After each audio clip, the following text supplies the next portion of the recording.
ፕሬዝዳንት ዶናልድ ትራምፕ ኢትዮጵያን ጨምሮ 100 ገደማ ሀገራት ላይ ወደ አሜሪካ በሚልኳቸው ሸቀጦች ላይ ታሪፍ ጥለዋል። መጋቢት 24 ቀን 2017 ዓ.ም ይፋ ያደረጉት ታሪፍ ከሁለተኛው የዓለም ጦርነት ወዲህ ትልቁ የዓለም አቀፍ ንግድ ለውጥ ነው ተብሏል።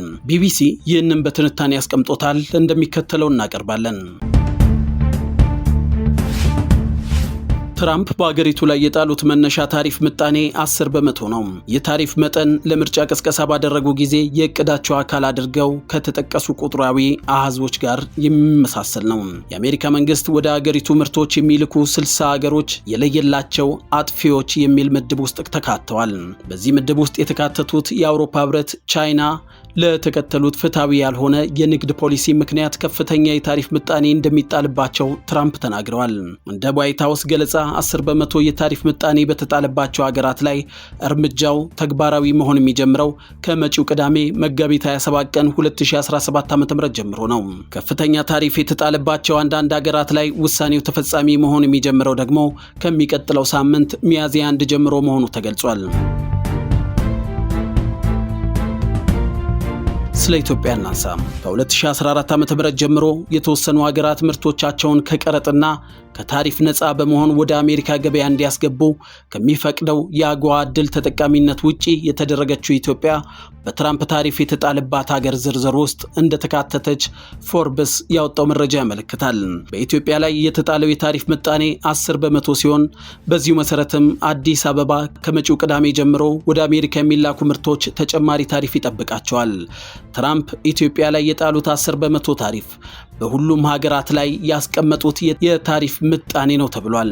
ኢትዮጵያ በአውሮፓውያኑ 2024 $465.8 ሚሊዮን የሚያወጣ ምርት ወደ አሜሪካ መላኳን የአገሪቱ መንግስት መረጃ ያመለክታል። ኢትዮጵያ ወደ አሜሪካ ከምትልካቸው ምርቶች ውስጥም ዋነኛዎቹ ቡናና ጨርቃጨርቅ ውጤቶች እንደሆኑ መረጃዎች ያመለክታሉ። ኢትዮጵያ ባለፈው የአውሮፓውያኑ ዓመት ወደ አሜሪካ የላከችው ምርት ከ2023 ጋር ሲነጻጸር የ$24.4 ሚሊዮን ቅናሽ ታይቶበታል። የአይነቱ ወደ አሜሪካ የሚላኩ ምርት ቅናሾች ኢትዮጵያ ከአጎዋ ዕድል ተጠቃሚነት ከታገደች በኋላ በተለይም በጨርቃጨርቅ ምርቶች ላይ የውጭ ንግድ ላይ ታይቶ እንደነበረ በገንዘብ ሚኒስቴር ድረገጽ ላይ የወጣው አንድ ጥናት ያሳያል።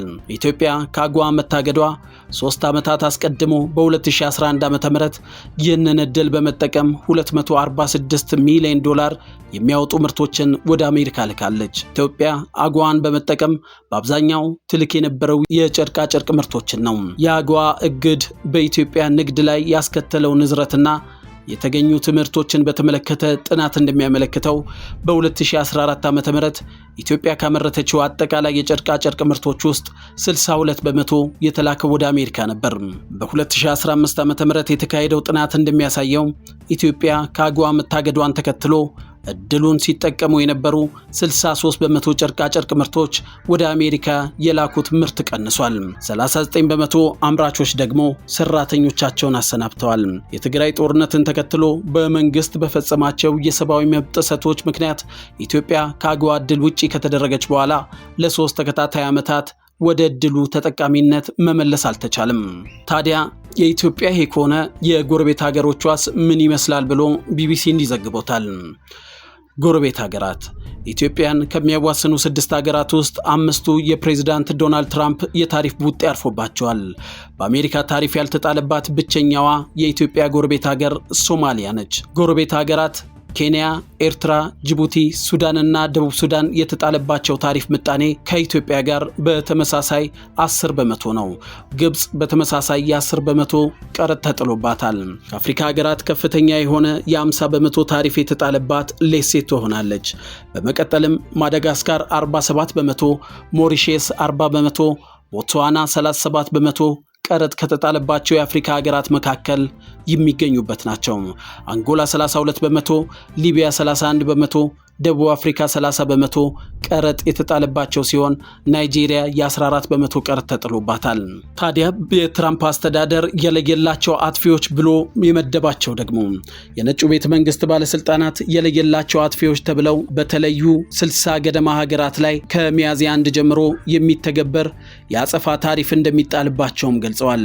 እነዚህ ሀገራት ከአሜሪካ የሚመጡ ምርቶች ላይ ከፍተኛ ታሪፍ የጣሉ፣ አሜሪካ ላይ ከታሪፍ ውጪ የሆኑ የንግድ መስኮች ላይ ያስቀመጡ ወይንም የአሜሪካን ኢኮኖሚ ግብ ለማሰናከል እንደተንቀሳቀሱ መንግስት ያመነባቸው እንደሆኑም ይናገራሉ። ይህ አይነቱ ታሪፍ ከተጣለባቸው የአሜሪካ የንግድ አጋሮች መካከል የሚከተሉት ይገኙበታል። የአውሮፓ ህብረት 20%፣ ቻይና 54%፣ ቪየትናም 46%፣ ታይላንድ 36%፣ ጃፓን 24%፣ ካምቦዲያ 49%፣ ደቡብ አፍሪካ 30% እና ታይዋን 32% ይገኙበታል። ካናዳና ሜክሲኮ በአዲሱ የታሪፍ ዝርዝር ውስጥ አልተካተቱም። የዋይት ሃውስ ባለስልጣናት የሁለቱ ሀገራት ጉዳይ ከዚህ ቀደም በተላለፈ ፕሬዝዳንታዊ ትዕዛዝ የተቀመጡ ማዕቀፎችን በመጠቀም እንደሚታዩ ገልጸዋል። ሁለቱ ሀገራት ፌንታሊንና የድንበር ጉዳዮችን በተመለከተ ከዚህ ቀደም የ25% ታሪፍ እንደተጣለባቸውም የሚታወስ ነው። ከዚህ በተጨማሪ ትራምፕ ወደ አሜሪካ በሚገቡ በሁሉም ተሽከርካሪዎች ላይ የ25% ቀረጥ እንደሚጣል አስታውቀዋል። ተንታኞች ይህንን እርምጃ የንግድ ጦርነትን በማባባስ በአሜሪካ ላይ ከፍተኛ የዋጋ ጭማሪ እንደሚያስከትልና ይህም የሀገሪቱን እድገት መጠን እንደሚያዘገይ እየተናገሩ ነው። በዓለም ዙሪያ አንዳንድ ሀገራት የኢኮኖሚ ውድቀት እንዲያጋጥማቸው ሊያደርግ እንደሚችልም ስጋቶች እየተገለጹ ነው። ትራምፕ ግን አገራት ከፍተኛ ቀረጥ በመጣልና ሌሎች ንግድ ማዕቀፎችን በመጠቀም በአሜሪካ ላይ ጥቅም የበላይነት እየወሰዱ በመሆኑ ይህ እርምጃ አስፈላጊ መሆኑን ቀረጡን ይፋ ሲያደርጉ ተናግረዋል። ትራምፕ ይህንን ብሔራዊ የአደጋ ጊዜ አዋጅ ይፋ ሲያደርጉ ከ5-10 ዓመታት በኋላ ለሚያልቅ ጊዜ አሜሪካ በቅርብና በሩቅ ወዳጆችና በጠላት ሀገራት ስትዘረፍ፣ ስትሰረቅ፣ ስትደፈርና ስትመዘበር ነበር ብለዋል። እርምጃው የኢኮኖሚያዊ ነፃነታችን አዋጅ ነው ሲሉም ተደምጠዋል። ታሪፉ ምንድን ነው? እንዴትስ ይሰራል? ታሪፍ ከሌሎቹ ሀገራት በሚገቡ ምርቶች ላይ የሚጣለው ግብር ነው። ብዙ ጊዜ ታሪፍ የሚሰላው የምርቱ ዋጋ ላይ የተጣለውን የግብር መጠን በመቶኛ በማስላት ነው። ለምሳሌ የ10 ብር ዋጋ ባለው ምርት ላይ 25% ቀረጥ ከተጣለ የሸቀጡ ዋጋ 2 ብር ከ50 ሳንቲም ጭማሪ ያደርጋል ማለት ነው።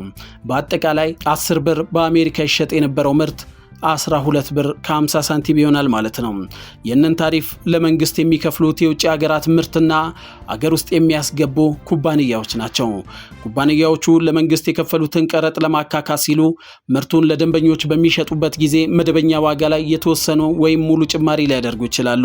ትራምፕ ይፋ ያደረጉት ዓለም አቀፍ አጸፋዊ ቀረጥ በአሜሪካ ምርቶች ላይ ቀረጥ የጣሉ ሀገራትን ኢላማ ያደረገ ነው ተብሏል። ይሁንና ትራምፕ የጣሉት ቀረጥ አገሪቱ አሜሪካ ምርቶች ላይ ከጣሉት ያነሰ እንደሆነም እየተከራከሩ ይገኛሉ። ትራምፕ ታሪፍን እንደ መሳሪያ የሚጠቀሙት ለምንድን ነው የሚል ጥያቄም ይነሳል። ታሪፍ የፕሬዝዳንት ትራምፕ የኢኮኖሚ ራዕይ ማጠንጠኛ ነው። ፕሬዝዳንቱ ታሪፍ የሚወዱት ቃል እንደሆነ ተናግረዋል። ትራምፕ በውጭ ምርቶች ላይ የሚጥሉት ቀረጥ አሜሪካውያን ገዢዎች የሀገር ውስጥ ምርቶችን እንዲገዙ እንደሚያበረታታና የሀገሪቱን ኢኮኖሚ እንደሚያሳድግ እንዲሁም የሚሰበሰበው የታክስ መጠን እንደሚጨምር ነው እየተከራከሩ የሚገኙት። ለምሳሌ አሜሪካ በ2024 ከአውሮፓ ህብረት ጋር በነበራት የንግድ ልውውጥ የ$213 ቢሊዮን ጉዳት አጋጥሞታል ይላሉ። ትራምፕ ይህንን ጉዳት ግፍ ነው ሲሉም ጠርተውታል። ከዚህ በተጨማሪ ፕሬዝዳንቱ ከጅምሩ ኢላማ ውስጥ ባስገባቸው ቻይና፣ ሜክሲኮ እና ካናዳ ላይ ታሪፍን በመጠቀም የሶስት ሀገራት ስደተኞችና አደንዛዥ እጽ ወደ አሜሪካ እንዳይደርስ የማስገደድ ፍላጎትም አላቸው። ትራምፕ በዚህ የንግድ ፖሊሲ ምክንያት የሀገሪቱ ኢኮኖሚ ውድቀት ሊያጋጥመው ይችላል የሚል ስጋትን ውድቅ ከማድረግም ተቆጥበዋል። የአሜሪካ የንግድ ሚኒስቴር ሃዋርድ ሉትኒክ ታሪፍ የኢኮኖሚ ውድቀት ቢያስከትል እንኳን ተገቢ ነው ብለዋል። ከዚህ ቀደም ትራምፕ የጣሏቸውን ቀረጦች ተፈጻሚነታቸው እንዲዘገይ፣ እንዲሻሻል ወይም እንዲሰረዙ ተደርገዋል። ቢቢሲ በአዲሱ ታሪፍ ላይ የሰጠው ማብራሪያ ነበር።